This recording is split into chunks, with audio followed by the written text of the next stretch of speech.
મહેસાણામાં પ્રીસ્કૂલની ગંભીર બેદરકારી સામે આવી છે। ચાલુ શાળામાંથી બાળકી બહાર નીકળી ગઈ। નર્સરીમાં અભ્યાસ કરતી બાળકી શાળાના સમય દરમિયાન બહાર નીકળી ગઈ। કડી કરણનગર રોડ પર આવેલી HN કિડ્સ ચોઇસ પ્લે સ્કૂલમાં આ ઘટના બની છે। બાળકી અચાનક ઘરે પહોંચી જતા વાલી ચોંકી ઉઠ્યા। શાળામાં બાળકોની સુરક્ષા સામે વાલીએ સવાલ ઉઠાવ્યા છે। બાળકીના પિતાને શાળા સંચાલકોએ ઉડાઉ જવાબ આપ્યો। બાળકીના પિતાએ શાળા વિરુદ્ધ શિક્ષણ મંત્રી સહિત ઉચ્ચ કક્ષાએ લેખિત ફરિયાદ કરી છે।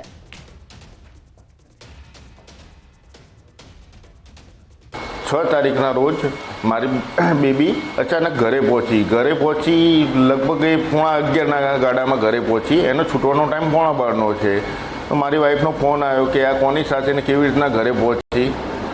જો કે મારા બેન મૂકવા ગયા હતા એને કે ત્યાં સુધી આવી કઈ રીતના।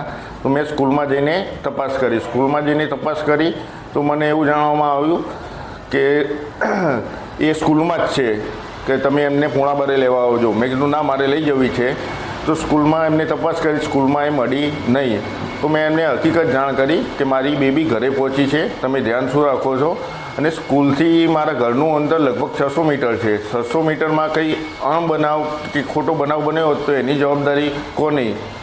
સ્કૂલ તંત્રએ આ વસ્તુને અકસ્માત કહીને ટાળી નાખ્યો। દ્વારકાથી સમાચાર આવી રહ્યા છે કે જ્યાં વિદ્યાર્થીને માર મારતો શાળાનો ફાધરનો વિડીયો વાયરલ થયો છે। ખંભાળિયાની સેન્ટ ઝેવિયર્સ સ્કૂલનો વિડીયો હોવાનું હાલ સામે આવ્યું છે। વિદ્યાર્થીને સ્કૂલના ફાધરે માર માર્યાના દ્રશ્યો સીસીટીવીમાં કેદ થયા છે। વિડીયો વાયરલ થતા શાળા પ્રશાસને મામલો દબાવવાની કોશિશ કરી અને માફીનામું આપી શાળા પ્રશાસને મામલો દબાવવાની કોશિશ કરી હોવાના પણ દ્રશ્યો સામે આવ્યા હતા। હાલ આ માફીનામું પણ વાયરલ કરવામાં આવ્યું છે।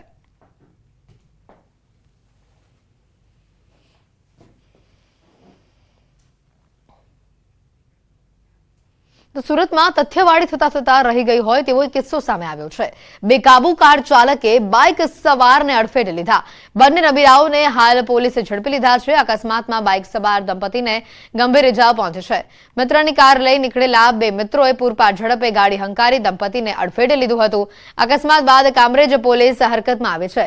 આવા નબીરાઓ પોતાની સાથે બીજાના જીવને પણ જોખમમાં મૂકે છે।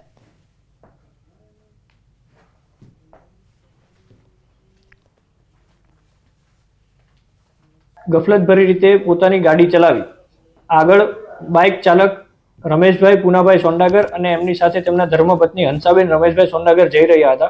તેમને પાછળથી પૂર ઝડપે હંકારી ટક્કર મારે છે। જે અકસ્માતમાં રમેશભાઈ અને હંસાબેન ખૂબ ગંભીર રીતે ઇજાગ્રસ્ત છે। બંને જણા 19 વર્ષના છે। તેમની ધરપકડ કરવામાં આવી છે।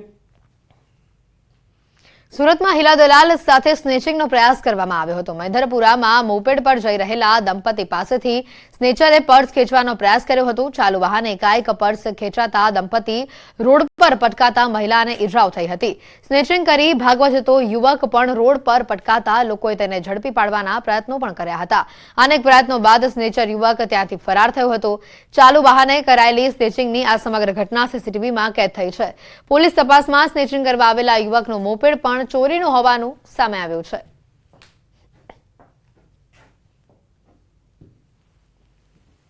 હું પણ બાઇક લઈને જતો હતો તો એણે પાછળથી મારા મિસિસને પાછળથી જેણે પાકેટ પકડી અને બરાબર એણે ખેંચ્યું એટલે એ પછી પડી ગઈ એટલે એને ગંભીર ઈજા થઈ છે।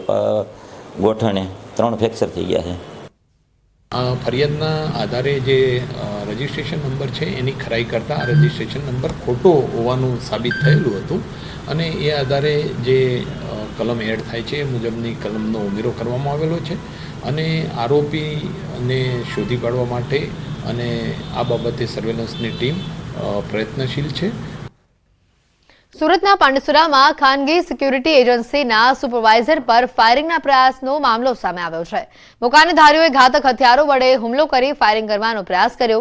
ઇકો કારમાં આવેલા 5 જેટલા બુકાનીધારીઓએ જીવલેણ હુમલો કરી ફાયરિંગ કરવાનો પ્રયાસ કર્યો હતો। પોલીસે સમગ્ર મામલે 3 આરોપીઓની ધરપકડ કરી છે, જ્યારે અન્ય ફરાર આરોપીઓની શોધખોળ હાથ ધરવામાં આવી છે।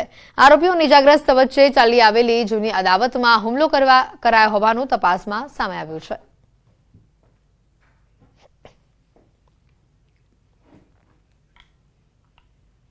સુરતના ડિંડોલીમાં કારીગરે આપઘાતનો પ્રયાસ કર્યો બાદ બચી જતા લૂંટની ફરિયાદ નોંધાવી હોવાનું સામે આવ્યું છે। ભેદ ઉકેલાતા પોલીસે ફરિયાદીની ધરપકડ કરી છે। કારીગરે અંગત કારણોસર જાતે ગળું કાપી આપઘાતનો પ્રયાસ કર્યો હતો। કોઈ જોઈ જતા તેને તાત્કાલિક સારવાર અર્થે ખસેડવામાં આવ્યો હતો. ડરના કારણે કારીગરે કોઈ વ્યક્તિને હત્યાનો પ્રયાસ કરી મોબાઈલ લૂંટ કરાયાની ફરિયાદ નોંધાવી હતી. તપાસ કરાતા કારીગરે પોતે જ 2 દિવસ પહેલા ફોન બંધ કર્યાનું સામે આવ્યું હતું. વધુ પૂછપરછ કરાતા પોલીસે ગેરમાર્ગે દોરવા ખોટી ફરિયાદ નોંધાવ્યાનું પણ કારીગરે કબૂલાત કરી છે. હાલ પોલીસે કારીગરની ધરપકડ કરી છે. જે મૂળ વિક્ટિમ છે એના સાથે ખૂબ ડીપલી કાઉન્સેલિંગ કર્યું, એમની સાથે વાતચીત કરી અને છેવટે તેમણે કબૂલ્યું કે આ સમગ્ર ઘટના એક એટેમ્પ ટુ સુસાઇડનો કેસ હતો, નહીં કે એટેમ્પ ટુ મર્ડરનો. સુરતના ઉધનામાં યુવક પર જીવલેણ હુમલો કરવામાં આવ્યો. જલારામનગર 4 રસ્તા નજીક આ હુમલાની ઘટના સામે આવી છે. 2 શખ્સોના ઝઘડામાં યુવક પર હુમલો થયો હતો. મધ્યસ્થી કરવા વચ્ચે પડેલા યુવક પર જીવલેણ હુમલો કરવામાં આવ્યો. જાહેર યુવક પર જીવલેણ હુમલાની આ ઘટના સામે આવી. ગંભીર હાલતમાં યુવકને સારવાર માટે નવી સિવિલ હોસ્પિટલ ખસેડવામાં આવ્યો હતો.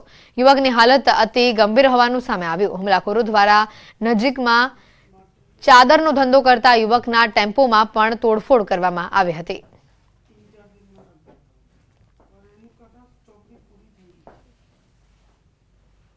સુરત પોલીસને મોટી સફળતા મળી છે. કરોડોની છેતરપિંડી આચરનારા પોલીસના સકંજામાં આવી ચૂક્યા છે. પોલીસે નેમેશ ઠક્કરની ધરપકડ કરી છે. આરોપીએ કાગળના માલનો જથ્થો મંગાવી અન્ય જગ્યાએ વેચી છેતરપિંડી આચરી હતી. છેલ્લા 1 વર્ષથી આરોપી ફરાર હતો. પોલીસે બાતમીના આધારે વેશ પલટો કરી આરોપીને ઝડપી પાડ્યો. આરોપી અગાઉ કેટલા ગુનાને અંજામ આપી ચૂક્યો છે તે દિશામાં પોલીસે તપાસ હાથ ધરી છે.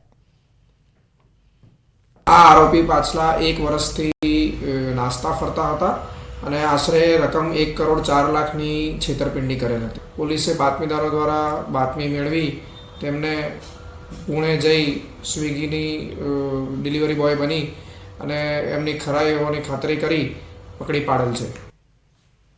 સેલવાસમાં દૂધની ચોરી સીસીટીવીમાં કેદ થઈ છે. દુકાનની બહારથી દૂધની થેલીની ચોરી, કેરેટમાં પડેલી દૂધની આ યુવક ચોરી કરતો નજરે પડી રહ્યો છે. ગાયત્રી મંદિર નજીક આવેલી દુકાન બહારની આ ઘટના છે.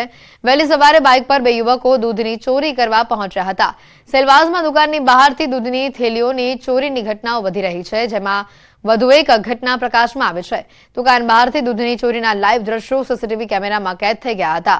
સેલવાસના ગાયત્રી મંદિર નજીક આવેલી એક દુકાનની બહાર વહેલી સવારે દૂધની થેલીઓ ભરેલા કેરેટ પડ્યા હતા. રોજિંદા કામ પર દૂધના કેરેટ વહેલી સવારે આવેલા દુકાનની બહાર જ રાખવામાં આવ્યા હતા અને જોકે છેલ્લા કેટલાક સમયથી કેરેટમાંથી દૂધની ચોરીની ફરિયાદો પણ વધી રહી હતી.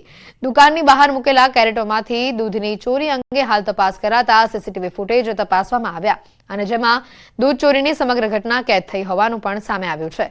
જે મુજબ વહેલી સવારે 2 યુવકો એક બાઇક પર દુકાનની બહાર પહોંચે છે અને ત્યારે એક યુવક બાઇક ચાલુ રાખી અન્ય યુવક બાઇક પર જ બેસી રહે છે અને ત્યારે અન્ય બીજો યુવક દુકાનની બહાર મૂકેલા કેરેટમાંથી દૂધની થેલીઓની ચોરી કરતો આ સીસીટીવીમાં નજરે પડે છે અને ત્યારબાદ થેલીઓ લઈને તે યુવક બાઇક પર બેસી ત્યાંથી ફરાર થાય છે.